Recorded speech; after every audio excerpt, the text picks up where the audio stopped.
এইটো আমাৰ আদি যাবলৈ ওলাইছে মোৰ মোমায়েকৰ ঘৰলৈ ককাকৰ পিছত বেগ চেগ লৈ ওলাইছে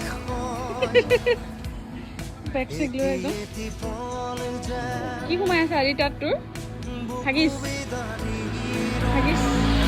নিজৰ বস্তু নিজে কঢ়ি আহিছোঁ আমাৰ কৰ্মী ল'ৰা আমি গৈ আছোঁ ইয়াত আৰু ইয়াৰ আমাৰ আদি ফুলে নাক বজাই আছে একদম ফুলন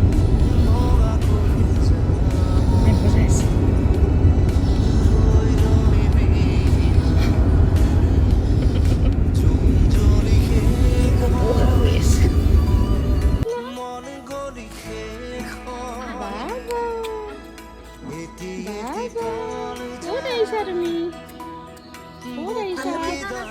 এজনী